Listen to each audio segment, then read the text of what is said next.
Derek straightened his cufflinks as he navigated the marble foyer of the Grand Plaza Hotel. Arriving early to the charity gala had become his habit, a small gesture of support for Clarissa, who always stressed over these social orchestrations. He paused at the sound of familiar laughter from the adjacent parlor. Clarissa's voice, tinged with the slight slur that accompanied her third glass of champagne. "Oh, please, I can dump him any time. Derek's just a wallet I haven't emptied yet."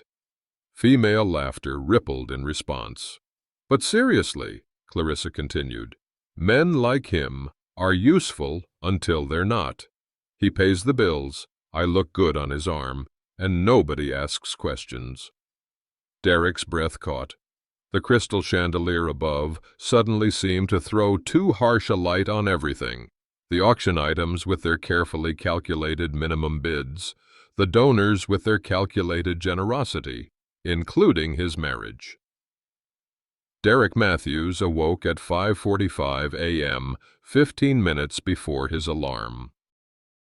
He always did. 20 years in real estate development had programmed his internal clock with ruthless efficiency.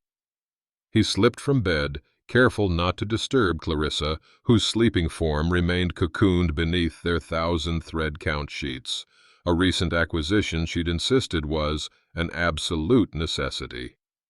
The master bedroom of their Tudor-style home was a showcase of similar necessities: hand-knotted Persian rugs, crystal lamps that cast a warm glow on wallpaper that cost more per square foot than his first apartment's rent. In the kitchen, Derek prepared coffee with practiced movements.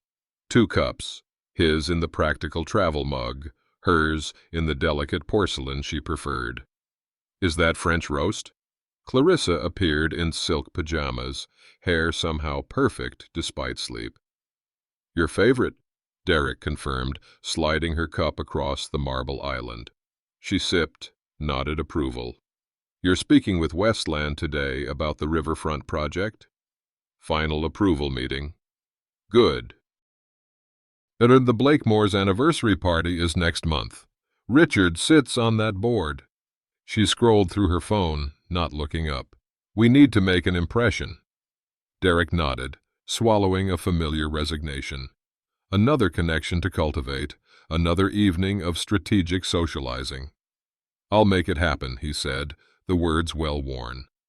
The Riverside Commons model dominated the conference room table, a masterpiece of miniature detail, 38 acres of mixed-use development that would transform a neglected industrial zone into an urban showcase.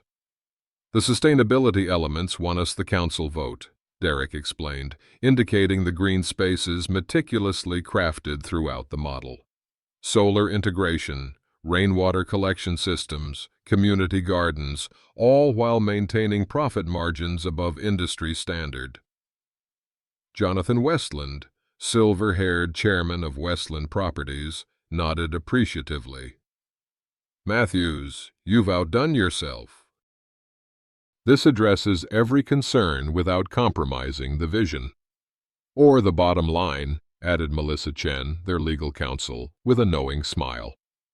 The meeting concluded with handshakes and backslaps.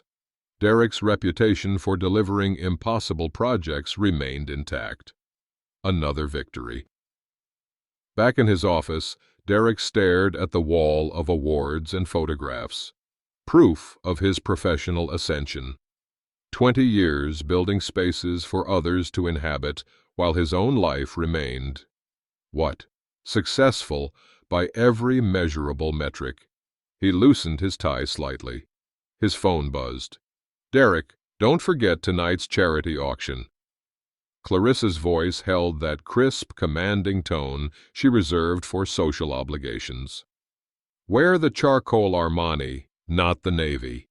The Hendersons will be there, and Marion mentioned Thomas might discuss that lakefront property." "I'll be there early," he promised. "Perfect. I'm meeting the committee beforehand." "Don't forget your checkbook." The line disconnected before he could respond. Derek turned to the floor-to-ceiling windows, offering panoramic views of the city he'd helped shape, building by building. All that visible success, yet the hollow feeling persisted. Derek adjusted his cufflinks, platinum with subtle diamond inlays, last year's anniversary gift to himself. The charcoal Armani suit fit impeccably, the result of weekly training sessions with a personal fitness coach, another of Clarissa's networking connections. The Prestons confirmed their attending. Clarissa called from her vanity, applying a final touch of lipstick. Lawrence just made partner at Grayson Weber. Derek responded noncommittally, studying his reflection. At 45, he remained fit, distinguished, the ideal successful husband accessory. "That's the third time you've adjusted those cufflinks," Clarissa observed, appearing beside him in a midnight blue gown that likely cost more than most people's monthly mortgage. "The Hendersons mentioned the lakefront property last time. If Thomas brings it up again tonight, express interest, but not eagerness." "I know the dance, Clarissa." Her eyes narrowed slightly. "These events matter, Derek. The Baldwin Foundation Board has 2 opening positions next year. These connections build our future." Our future. The words rang hollow. When had their conversations shifted exclusively to strategic networking and acquisition? How many of these people would we see if we didn't need something from them? The question escaped before he could filter it. Clarissa paused, her diamond earring halfway to her ear. What an odd question. That's how the world works. She secured the earring and checked her reflection once more. "We should leave separately." "I need to arrive early for the committee photo." Derek nodded, reaching for his keys. Another night of smiles and strategic conversations awaited. He straightened his shoulders and donned the expression of confident success that had become as much a part of his attire as the designer suit. The charity gala would be exactly like the dozens before it, a carefully choreographed performance of philanthropy and networking. He couldn't have imagined how different this night would be. The Grand Plaza Hotel ballroom had been transformed into a glittering showcase of wealth masquerading as philanthropy. Crystal chandeliers cast prismatic light across white-clothed tables adorned with arrangements of lilies and orchids. Along the perimeter, auction items waited on pedestals, a weekend at a vineyard estate, a private yacht excursion, jewelry that would never see everyday wear. Derek navigated through early arriving guests, nodding at familiar faces. He preferred arriving before the crowd swelled. It gave Clarissa one less thing to manage, and him a moment to prepare for the evening's performance. Passing a partially open door to one of the antechambers used by the committee, he heard Clarissa's laughter, that particular tone she reserved for her inner circle. He slowed, about to announce himself. "I swear, maintaining the facade gets exhausting sometimes," Clarissa was saying, her voice loosened by pre-event champagne. "But worth it for the lifestyle," responded another woman. "Derek certainly keeps you comfortable." "Oh, please, I can dump him any time. Derek's just a wallet I haven't emptied yet." The words landed like physical blows. Derek froze mid-step. "At least he's reliable," another voice added. "Unlike Charles, who questioned every purchase." "That's the beauty of it," Clarissa continued. "Derek's so desperate for approval, he never questions anything." Another charity, another renovation, another vacation property, he just signs the checks. Men like him are useful until they're not. Derek's breath caught. Blood rushed in his ears, dampening sound. The crystal champagne flutes on a nearby tray suddenly seemed obscenely delicate, like everything around him might shatter at a touch. 15 years of marriage reduced to financial transaction. Every anniversary gift, every compromise, every late night working to build what he thought was their future, all reframed in an instant. He backed away silently, muscle memory carrying him down the corridor, away from the voices, away from the truth he couldn't unhear. Derek found himself in the main ballroom, nodding mechanically at a board member whose name escaped him. The gala continued around him, a swirl of expensive perfumes, polite laughter, and strategic conversations. "Derek! Splendid to see you." Thomas Henderson approached, hand extended. "Marion and I were just discussing that lakefront parcel. Tremendous potential." "Thomas, good evening."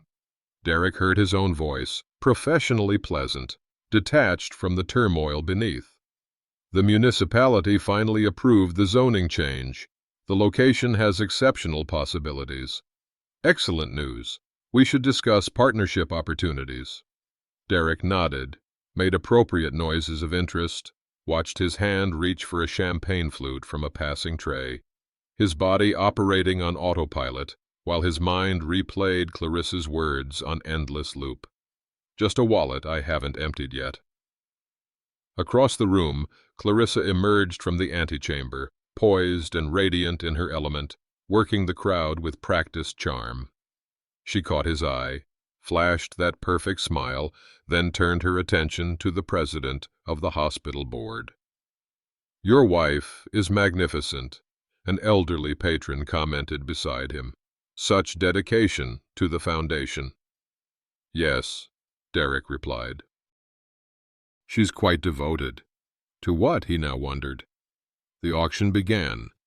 Derek bid appropriately on items Clarissa had marked in the program. His paddle raised on cue. His checkbook appeared at the right moment, all while a strange detachment spread through him.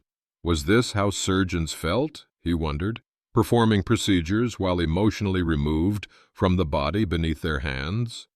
When Clarissa joined him briefly, her hand rested possessively on his arm. "The Hendersons mentioned the lakefront property?" "Yes. Thomas is interested in partnership discussions." "Perfect." She squeezed his arm. "I told the Blakemores we'd join them for dinner next Thursday." Her touch now felt foreign against his skin, the casual proprietary gesture of someone handling an asset, just a wallet. The evening stretched endlessly until, finally, societal obligation permitted departure. 2:17 a.m. The bedroom ceiling offered no answers, no matter how long Derek stared at it. Beside him, Clarissa slept peacefully, her breathing soft and regular. The distance between them, 18 inches of Egyptian cotton, might as well have been miles. Just a wallet. The words haunted him, circling his mind like predators. Had there been truth in her wine-loosened words, or merely the careless exaggeration of someone playing to an audience? He slipped from bed and padded silently to his home office. The password to Clarissa's laptop, her mother's birthday, granted access within seconds. He'd never had reason to look before. Trust had been their foundation, or so he'd believed. Her email revealed carefully sorted folders: charity events, home projects, social calendar, methodical organization befitting the efficient woman he'd married. Nothing immediately incriminating, yet something compelled him deeper. He opened her messages with Rebecca Torres, her closest friend and confidant from the charity circuit. The truth emerged in casual exchanges. Derek agreed to the lake house renovation. Another $100K, no questions asked. These provider types are so predictable. Charles questioned the Aspen trip cost. Again, you're lucky Derek just signs checks. If Lawrence keeps this up, I might need to upgrade. At least Derek doesn't track the accounts. His financial blind spot is my favorite quality. Each message struck harder than the last. The pattern was undeniable. Countless references to his financial utility, none to any deeper value.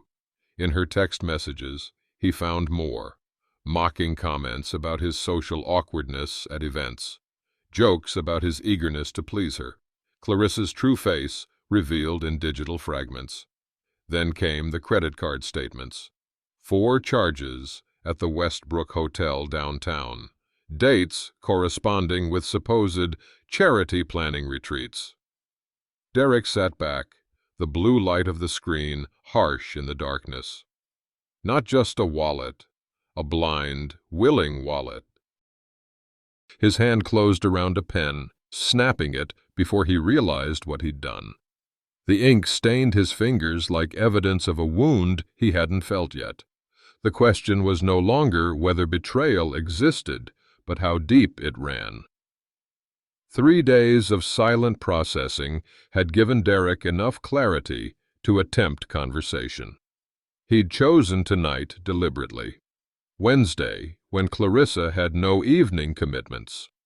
The living room offered neutral territory, neither his office sanctuary nor their increasingly alien bedroom. He waited until she'd settled with her evening glass of wine, the imported Cabernet she preferred. "Clarissa, we need to talk." His voice was steady, practiced during his morning commute. She glanced up from her tablet. "About? Us. I've been feeling," he chose his words carefully, "undervalued lately." Her eyes narrowed slightly, evaluating. "What do you mean?" "I feel our relationship has become unbalanced. Like my primary value is financial." A flicker crossed her face. Caution, concern. "Derek, that's absurd. Where is this coming from?" "Just observation." He maintained eye contact, resisting the urge to look away. "Our conversations revolve around social networking, acquisitions, renovations, rarely around us, who we are together." Clarissa set her tablet aside, shifting into full attention mode. "You work constantly. When you're home, you're distracted.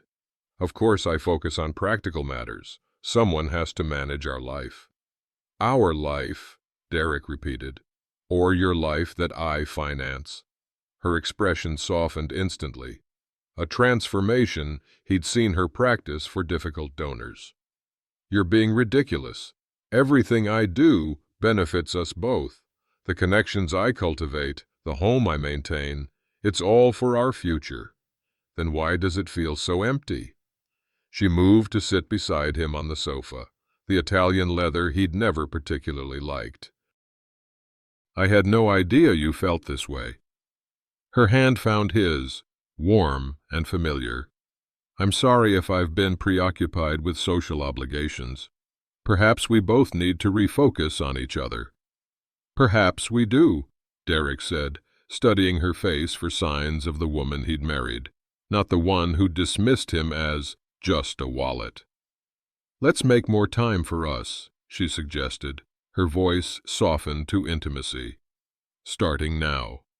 Something in her practiced concern raised warning flags, but the hope of redemption, of having misinterpreted, of rebuilding what was lost, was powerful. Derek nodded. "I'd like that." Her smile appeared genuine.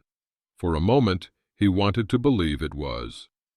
The following 2 weeks brought a noticeable shift. Clarissa canceled 2 committee meetings to arrange dinner at home. They opened a bottle from their Napa trip 5 years earlier and reminisced about places they'd traveled. "Remember that tiny restaurant in Florence?" Clarissa laughed, her feet tucked beneath her on the sofa. "The one with the opera-singing chef?" "And the waiter who kept calling you Bella Signora," Derek added, surprised at the ease of the memory. "We should go back," she suggested, refilling their glasses. "Just the 2 of us." On Saturday, they hiked the mountain trail they'd frequented when first married. Clarissa wore practical shoes instead of designer boots, brought a backpack with their lunch. At the summit overlook, she took his photograph rather than staging one for social media. Their physical intimacy renewed as well, less perfunctory, more reminiscent of earlier days.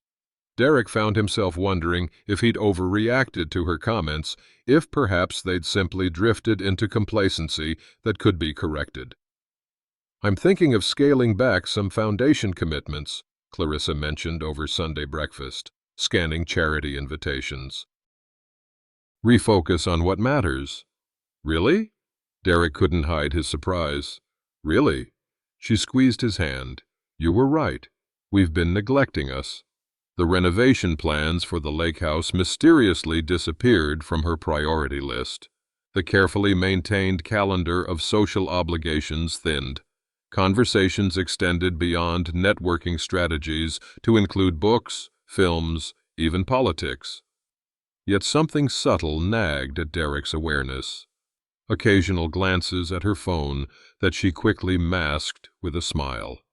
A fractional pause before certain responses, as if calculating optimal answers.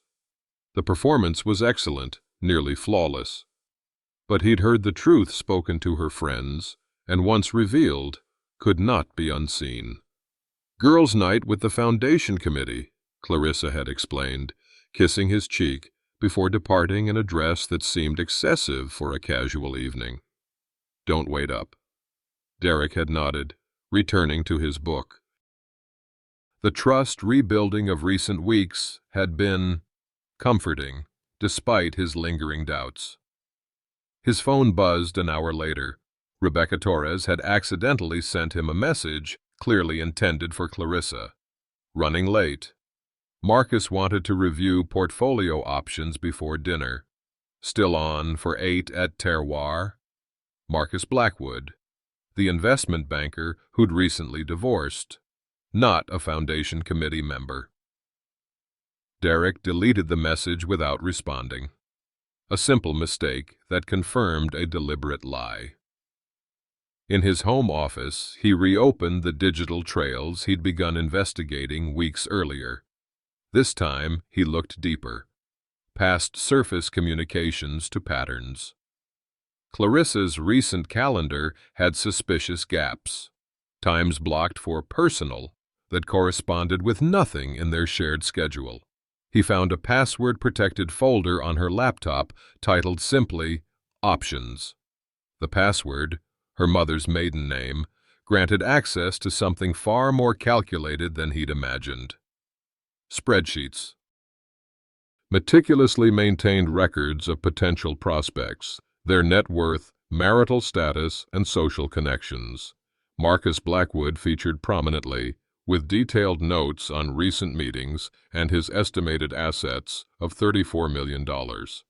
Another file contained financial summaries of their own accounts, what was jointly held versus solely in his name. Notes on what would be legally accessible in various separation scenarios. The final document was a timeline. Transition strategy outlined a 6-month plan for relationship cultivation with Marcus while maintaining current arrangement. The eventual goal listed in clinical terms.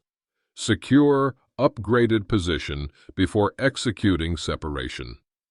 Derek sat motionless in the blue light of the screen.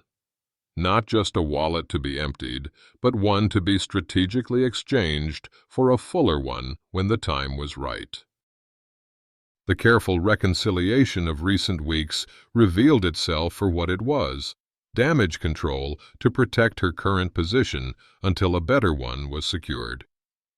Derek closed the laptop, a strange calm replacing the expected rage.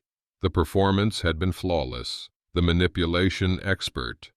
But now he saw the complete picture, and knowledge, he realized, was its own kind of power. The financial autopsy began at dawn. Derek sat in his home office surrounded by account statements, property deeds, tax returns. 15 years of financial history spread across his desk like evidence at a crime scene. His methodical mind found solace in facts and figures. Numbers didn't lie or manipulate. They simply revealed truth when properly examined. He began with joint accounts. The patterns emerged quickly. Systematic transfers from joint holdings to Clarissa's personal accounts, gradually increasing over the years. Small enough to avoid triggering his attention, consistent enough to accumulate significantly. A call to his private banker confirmed suspicions. Yes, Mr. Matthews. Mrs. Matthews has authorized signatory status on all accounts except your personal retirement fund. The banker's professional tone revealed nothing. That was established 8 years ago per your signed authorization. An authorization he vaguely remembered signing amid dozens of documents during their estate planning, presented by Clarissa as simplifying things. His investment portfolio showed similar vulnerability.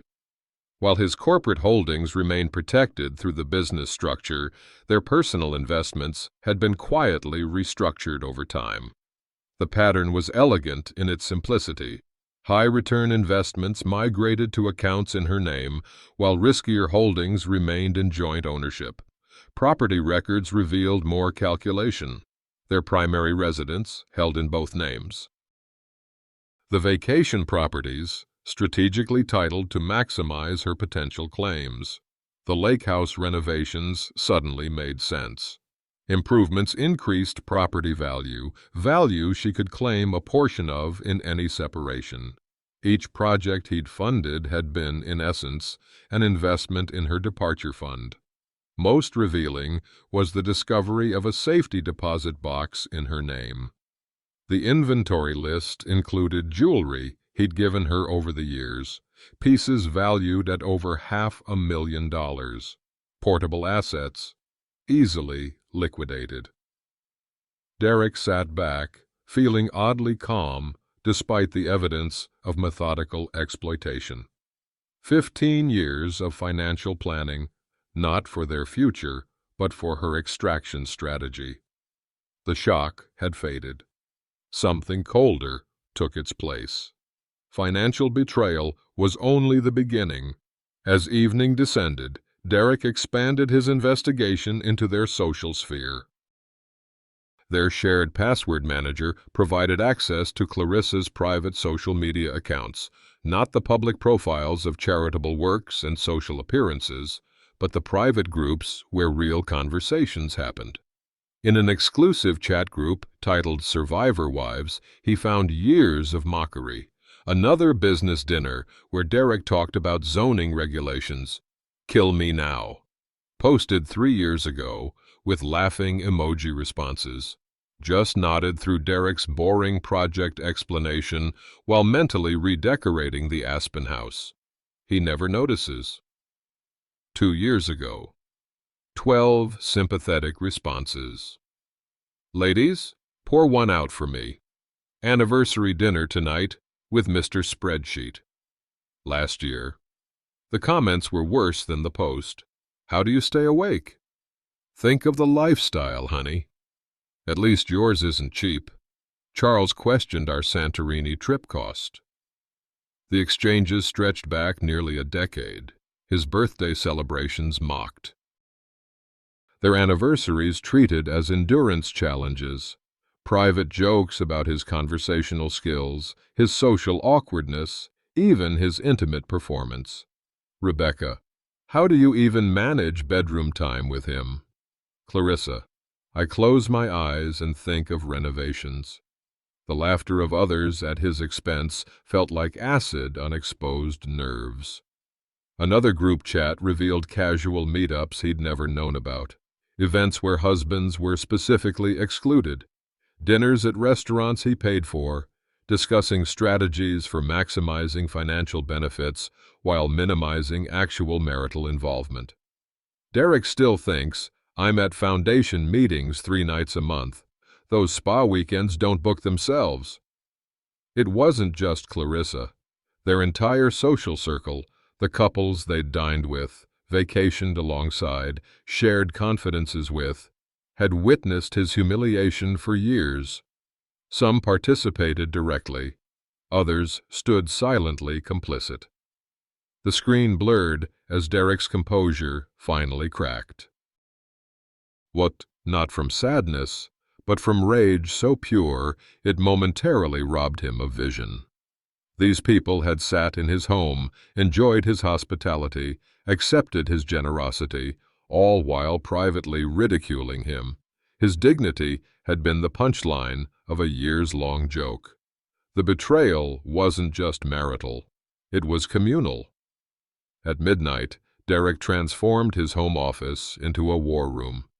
The same strategic mind that had built commercial developments worth billions now focused on a different kind of project, calculated retribution. His professional notepad, the one he used for his most important projects, now contained a different kind of plan, methodical, comprehensive, devastating. Financial strategy. Secure vulnerable accounts immediately. Redirect automatic transfers. Document historical patterns for legal leverage. Consult attorney specializing in high net worth divorces. Identify and protect business assets. Social strategy. Collect and archive all evidence of mockery. Identify key social connections, who participated. Plan public revelation for maximum impact. Time disclosure for charity gala. Maximum witnesses. Reputation strategy. Prepare evidence packets for board members. Document foundation fund misuse. Schedule meetings with key business associates before revelation. Coordinate with business partners to minimize collateral damage. Derek reviewed the plan with cold satisfaction. 15 years of exploitation would be answered with a single, devastating counterstrike. The precision appealed to his professional sensibilities. The emotional impact satisfied something darker. He outlined the final scene in meticulous detail, the charity gala where Clarissa would be publicly exposed, where her social circle would witness her humiliation as they had witnessed his, where her carefully constructed image would shatter in front of everyone who mattered in their world. He imagined her face as the evidence appeared on screens around the ballroom, the text messages, the financial records, her strategic planning for upgrading to Marcus Blackwood, all projected for their entire social world to see. The plan was perfect, irrefutable evidence, maximum witnesses, complete destruction. Yet, as he stared at the blueprint for Clarissa's annihilation, something hollow opened within him. The satisfaction he'd expected felt more like poison than healing. Would becoming as calculating and cruel as she had been restore what was taken, or would it simply transform him into something he'd never wanted to be? Derek stared at his revenge blueprint, recognizing that he stood at a moral precipice. The path of destruction lay perfectly mapped before him. All it required was the abandonment of the man he'd believed himself to be. The question wasn't whether he could execute this plan. The question was who he would be afterward.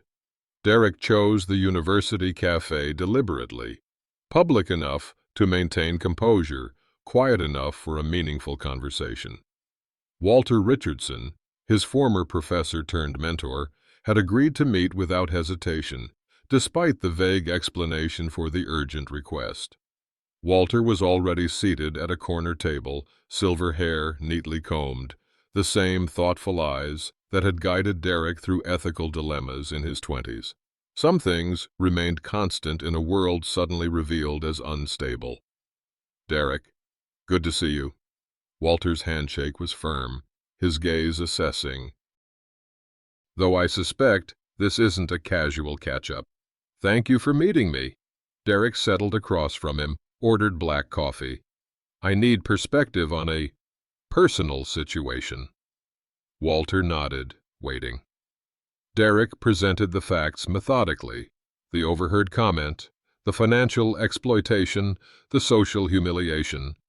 He outlined his revenge strategy with professional detachment, as if discussing a business proposal rather than personal devastation. "The plan is comprehensive," Derek concluded, "legally sound, Ethically, he paused. That's why I'm here. Walter had listened without interruption, his expression thoughtful rather than judgmental. May I ask what you hope to achieve? Justice? The word felt insufficient. Consequences for years of exploitation. Justice and vengeance often wear similar masks, Walter observed, but they lead to different destinations. Derek's defenses rose. She systematically dehumanized me, treated me as a resource to be exploited. Made me a laughingstock. Undoubtedly. Walter's voice remained measured. Your pain is justified, your anger righteous. But Derek, I'm concerned about what executing this plan would do to you, not to her. The distinction landed with unexpected force. The most important question isn't whether she deserves consequences, Walter continued, but whether becoming the architect of her public destruction would honor the man I've known you to be. Derek stared into his cooling coffee. Then what? Allow her to simply walk away? There are pathways between doormat and destroyer. Walter leaned forward. The question is, in 5 years, which version of yourself do you want to remember making this decision? The question hung between them, unanswerable in the moment, yet impossible to dismiss. Consider this, Walter said gently. What if dignity, not destruction, became your guiding principle? The river trail had been Derek's thinking space since college. 3 miles of solitude alongside flowing water, where complex problems often found resolution through steady movement and natural rhythm. Walter's question accompanied each footfall. Which version of yourself do you want to remember making this decision? The revenge architect, calculating, merciless, focused on maximum damage, or someone else entirely? Derek paused at a familiar bench overlooking the water.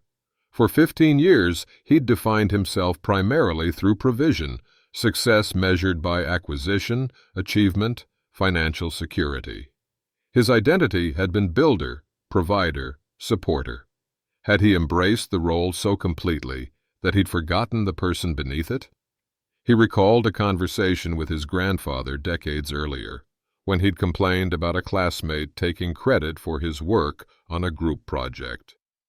There are 2 kinds of justice, Derek, his grandfather had said. The kind that balances scales and the kind that restores dignity. Choose wisely which you pursue. The memory surfaced with startling clarity. What had Clarissa truly stolen from him? Money, certainly. Social standing, perhaps. But most profoundly, she'd attacked his dignity, his inherent worth beyond utility. Would public humiliation restore that dignity, or merely confirm that relationships were transactional battlegrounds where the most calculating player wins? Derek watched the river's steady movement, water flowing around obstacles rather than shattering against them. What if his response became not about punishing Clarissa, but about reclaiming himself? The thought sparked something unfamiliar. Not the cold satisfaction of planned vengeance, but something warmer, a sense of possibility beyond the betrayal, a future not defined by reaction to wounds, but by conscious choice about who he wished to become. For 15 years, he'd built structures for others while neglecting the architecture of his own character. Perhaps this crisis offered an opportunity to finally address that imbalance. Derek stood, his path forward suddenly clear. Dignity would be his foundation. Truth, his framework. Self-respect, his guiding principle. The man who would emerge from this crucible would be neither victim nor vengeful destroyer, but something altogether more powerful. A person who refused to be defined by others' treatment, who valued himself too highly to become what he despised.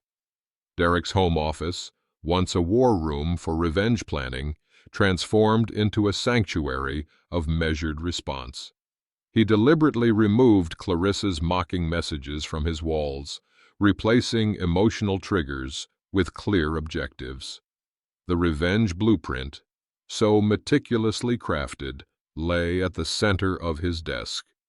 With deliberate movements, Derek fed the pages into his shredder, watching as the detailed destruction plan reduced to fragments. In its place, he opened a fresh notebook, not his professional planner, but a journal his sister had given him years ago, its leather cover still unmarked. A clean beginning. He titled the first page, Dignity Strategy. The plan emerged with clarity born of genuine purpose rather than reactive rage. Financial reclamation. Secure vulnerable accounts without vindictive restriction. Restructure joint holdings with fairness rather than punishment. Document patterns without weaponizing information. Emotional boundaries. Maintain civil communication without performative reconciliation. Establish clear boundaries without unnecessary cruelty. Limit information sharing without hostile secrecy. Social integrity. Withdraw from exploitative relationships without public drama. Cultivate authentic connections based on mutual respect. Share truth when necessary without seeking sympathy or allies. Personal reclamation.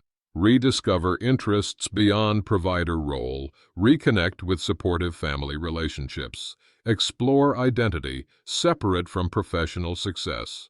Future foundation. Establish new living environment, reflecting authentic self. Create financial framework, supporting meaningful purposes. Build relationship patterns based on genuine connection. Each element balance justice with integrity. And self-protection without destruction, truth without cruelty, boundaries without vengeance. This wasn't surrender, it was strategic elevation, moving beyond the battlefield to territory where Clarissa's weapons held no power. Derek closed the journal, feeling centered for the first time since overhearing those devastating words. The path ahead would require strength, certainly, but not the brittle strength of rage, rather the enduring strength of self-respect. The revenge plan had offered the fleeting satisfaction of equal pain inflicted. The dignity strategy offered something far more valuable, himself, reclaimed and renewed. Tomorrow, implementation would begin, not with dramatic confrontation, but with quiet, determined steps toward a future where he, not Clarissa's betrayal, determined who he would become. These are unusual instructions, Mr. Matthews. Eleanor Vance, his financial advisor of 12 years, reviewed the documents with professional neutrality. Most clients in your situation take a more aggressive approach. I'm not interested in aggression, Derek replied, his voice steady. Just appropriate boundaries. The meeting room at Cornerstone Financial Partners offered privacy with its frosted glass walls and sound-dampening panels. Derek had deliberately chosen mid-morning Tuesday, when Clarissa would be occupied with her weekly tennis match, unaware that her financial landscape was shifting. We'll establish separate accounts for all income moving forward, Eleanor confirmed, making notes. Joint accounts will maintain minimum required balances, but auto deposits will redirect to your new, protected accounts. With sufficient funds remaining for household expenses, Derek clarified. I'm not cutting her off completely. Eleanor nodded, though her expression suggested she might have recommended otherwise. For the investment portfolio redistribution, fair market division, Derek interrupted. Document the historical contribution patterns, but don't weaponize the information. His attorney, James Chen, raised an eyebrow. That's generous, considering the circumstances. It's not about generosity. Derek's voice remained measured. It's about who I choose to be in response. The team worked methodically through each element of his financial reclamation strategy. Credit cards restructured, property access documentation secured, evidence of systematic financial migration archived but not yet deployed. Regarding the safety deposit box contents, James said, consulting his notes, we could file for immediate recovery. No, Derek shook his head. Document the inventory and ownership proof, but hold for now. This isn't about retrieving trinkets. As the meeting concluded, Eleanor's professional demeanor softened slightly. I've guided many clients through similar situations, Derek. Most focus exclusively on what they're losing. I'm focused on what I'm reclaiming, he replied, gathering his documents. Starting with my self-determination. The paperwork signed, the instructions clear, Derek felt the first genuine sense of empowerment since the revelation. Not from inflicting hardship, but from establishing boundaries that honored both his dignity and his principles. Tomorrow would bring the more challenging boundary work, the emotional fortress he needed to build in Clarissa's presence. But for today, the foundation was set. His resources would no longer flow unexamined into hands that valued them above their provider. Clarissa's subtle frown registered the moment she entered the kitchen. Derek was sitting at the island counter working on his laptop, in her preferred spot with his back to the entry, a small territorial shift that didn't go unnoticed. You're home early, she observed, setting down her shopping bags. 3 new ones from designers they'd never discussed. I am, Derek replied without turning. No explanation offered, no apology for disrupting her routine. She moved to his side, hand resting on his shoulder as it had countless times before. I was thinking we should invite the Hendersons for dinner this weekend. Thomas mentioned lakefront development opportunities again. Derek gently shifted his shoulder, causing her hand to slip away. I have plans this weekend. The silence lasted 2 beats longer than normal. What plans?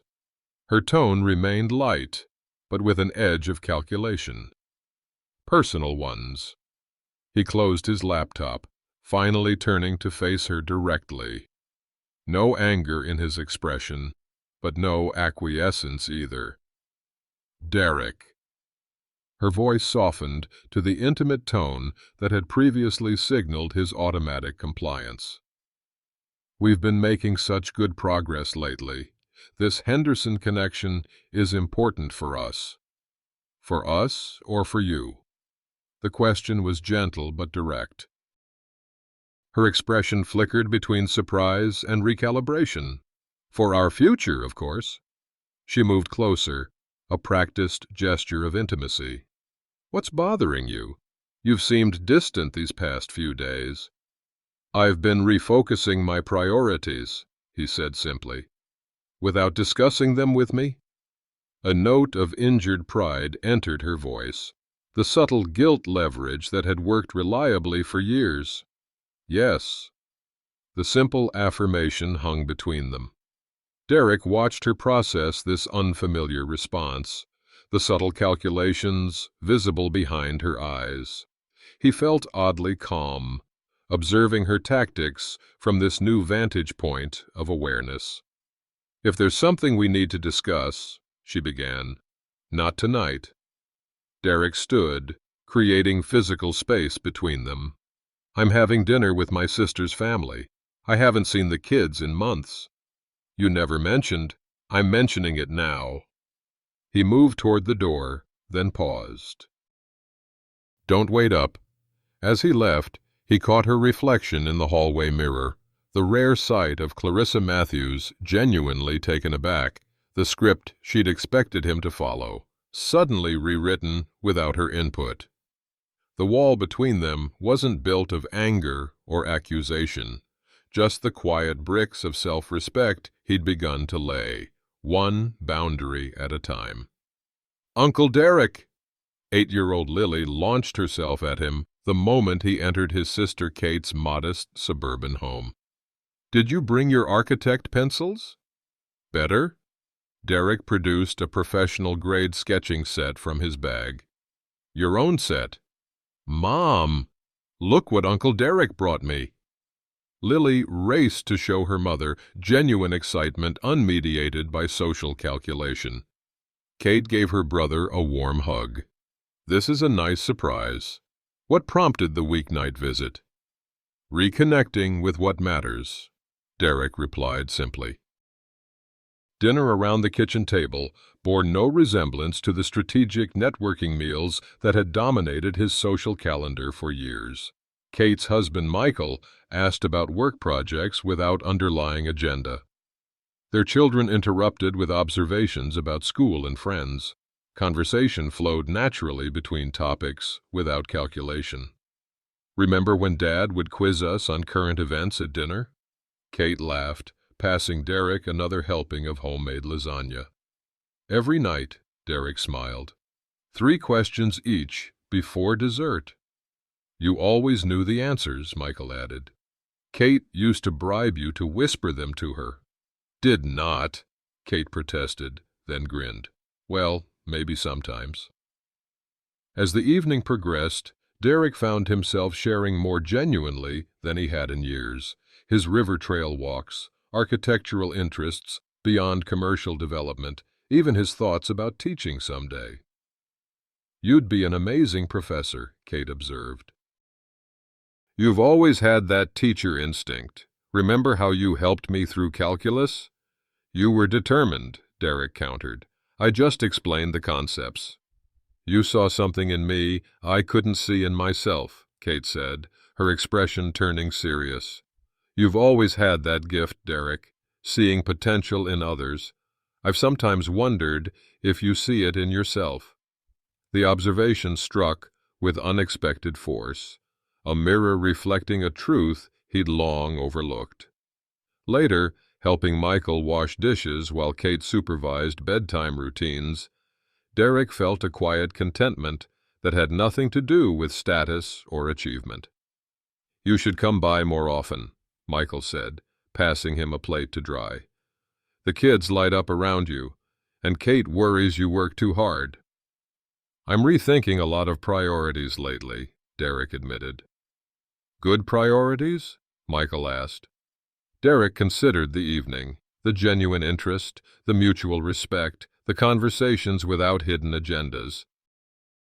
Better ones, he confirmed, feeling the growing certainty that the final confrontation with Clarissa, whenever it came, would not define his future. It would simply clear the path for it. Derek arranged the documents in a leather portfolio, not his professional one emblazoned with his company logo, but a simple one Kate had given him years ago. The distinction felt right for this moment that straddled his professional expertise and deeply personal journey. He'd chosen each piece of evidence carefully, not to maximize damage, but to establish undeniable truth. Financial records showing systematic fund diversion. Selected communications revealing explicit calculation. The transition strategy document outlining her replacement plans. Each piece represented not anger, but clarity. On his desk lay his original revenge blueprint, kept as a reminder of the path not taken. The contrast between that plan's public humiliation scenario and today's private truth-telling approach reflected his transformation more clearly than words could express. Walter had called earlier, offering to meet beforehand. I appreciate it, Derek had told him, but this is something I need to do alone. You've prepared well, Walter had replied. Remember, dignity isn't just about how you handle victory. It's about how you face the hardest moments. Now, in the quiet of his home office, Derek reviewed not just the evidence, but his own intentions. Was any part of this still driven by revenge rather than resolution? The question deserved honest examination. What he found surprised him.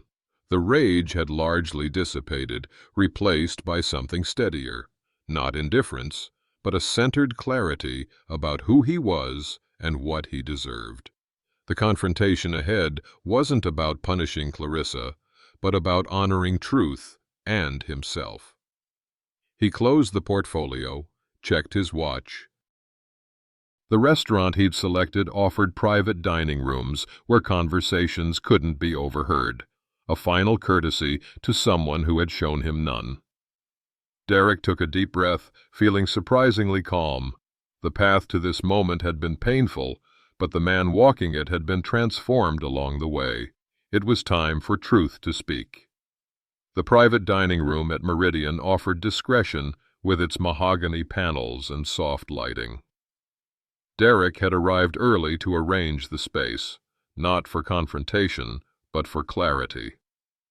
Clarissa entered precisely on time, curiosity mingling with calculation in her expression.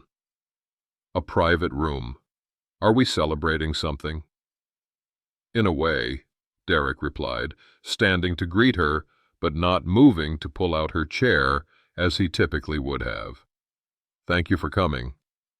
She settled across from him, her practiced social smile firmly in place. You've been mysterious about this dinner. What's the occasion? Honesty, Derek said simply, meeting her gaze directly.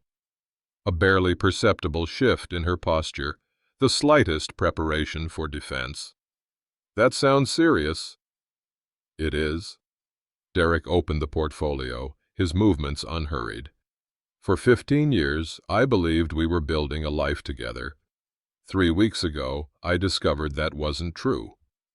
Her expression remained controlled, but her fingers tensed against her water glass. I'm not sure what you mean. I think you do. Derek placed the first document on the table, a transcript of her wallet comment and surrounding conversation. These are your words at the charity gala. I was there early, as I always am. I heard everything. A moment's genuine shock before her features composed themselves. Derek, that was just silly talk after too much champagne. You know how these women exaggerate. I might have believed that, he continued, placing the second document beside the first, financial records with highlighted patterns, until I found these systematic fund diversions over 8 years. Those are our joint accounts. And these. A third document, her text exchanges about his social performance. And these. Her emails discussing his financial blind spot. And finally, this. The transition strategy document outlining her plans with Marcus Blackwood. Each paper landed with quiet finality between them. Clarissa's tactics shifted visibly. Shock giving way to calculation, then to a practiced vulnerability. Derek, I can explain. I was feeling neglected, unappreciated. It was stupid, a fantasy I never would have acted on. Please don't. His voice remained gentle but firm. Not anymore. Her expression hardened, strategy changing again. What exactly do you want? To humiliate me? Revenge? Neither. Derek placed a final document on the table. Divorce papers. Just truth and closure. You think it's that simple? A new edge entered her voice.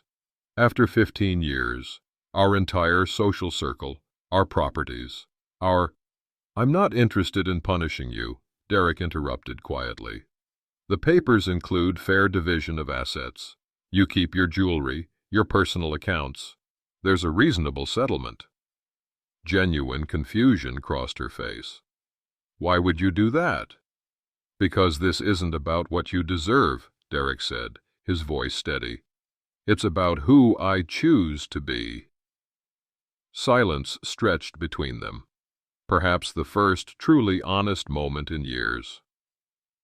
I never thought you'd actually notice, she finally said, something almost like respect in her tone.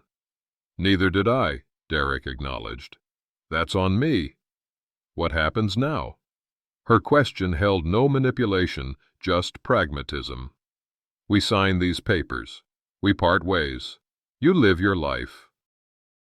I live mine. Clarissa studied him with new awareness, seeing perhaps for the first time the man who had emerged from the provider shell. "You've changed," she observed. "Yes," Derek agreed. "I have." The night air carried the first hint of autumn as Derek emerged from the restaurant. He stood for a moment on the sidewalk, breathing deeply, feeling the weight of 15 years lifting with each exhale. The confrontation had ended without drama. No raised voices, no public scene, just truth, finally spoken, and consequences calmly accepted. Clarissa had signed the papers after reviewing them, her final comment a surprising one. "You're being more than fair." "I'm being myself," he had answered. Now, standing in the evening quiet, Derek experienced something unexpected. Not triumph or vindication, but a profound sense of spaciousness, as if his internal architecture had been redesigned, creating room for possibilities previously unimagined. His phone buzzed with a text from Kate. "How did it go?" "It's done," he replied, then added, "I'm good, really good." Her response came quickly. "Proud of you. Doors always open if you need company." Derek smiled, grateful for the offer, but sensing a different need. "Thanks. Think I need some quiet reflection tonight." He pocketed his phone and began walking, not toward his car, but along the city streets. His steps felt lighter, his perception sharper. Store windows and passing faces held a vibrancy previously dulled by the weight of unacknowledged deception. What lay ahead remained unwritten, a blank page rather than a prescribed social schedule. The thought brought not anxiety, but anticipation. The river trail would still be accessible, even in the gathering dusk. Its familiar path seemed the right place to mark this transition, not with celebration or sorrow, but with quiet acknowledgement of the journey traveled and the road ahead. Tomorrow would bring practical matters, new living arrangements, social explanations, life restructuring. But tonight belonged to this moment of liberation, this first breath of authentic freedom. Derek turned toward the river, his path illuminated by streetlights and possibility. Truth had indeed been the key, not as a weapon, but as the doorway to becoming fully himself. The riverside apartment Derek had chosen offered expansive views of both water and city, natural flow meeting human structure in harmonious balance. 1 year after the night of truth-telling, he stood at the window, watching spring sunlight dance across the currents. Life had reorganized itself with surprising grace. The architectural consulting firm he'd established focused on sustainable community development rather than commercial profit maximization. His schedule, once dictated by endless networking events, now balanced professional purpose with personal restoration. "The coffee's ready," called Walter, who had transitioned from mentor to friend. Their bi-weekly discussions had evolved from crisis management to philosophical exploration. "I've been thinking about something you said last year," Derek said, accepting the steaming mug. "About dignity versus destruction as pathways to justice." Walter nodded. "And what have you concluded?" "That dignity isn't just about how you treat others, it's about how you value yourself." Derek gestured toward his drafting table, where plans for a community center took shape. "I spent 15 years building structures for others while allowing my own foundation to erode. And now? Now I understand that relationships aren't transactions." Derek's expression reflected hard-earned wisdom. True connection happens when we're valued for who we are, not what we provide. Kate had observed this transformation during their now regular family dinners. "You seem more present," she'd noted recently. Not just physically, but fully there. The observation had resonated deeply. Presence, in his work, his relationships, his life, had replaced performance as his guiding principle. What surprised Derek most wasn't the absence of Clarissa, but how little he dwelled on those years. The experience had shaped him without defining him, becoming a chapter rather than the story. The greatest freedom, he reflected, watching a solitary kayaker navigate the current with purposeful strokes, isn't in escaping what binds us, but in discovering who we are beyond those bonds. The river continued its steady journey, carrying both reflection and possibility. Much like the man who now watched it with clear eyes and an open heart,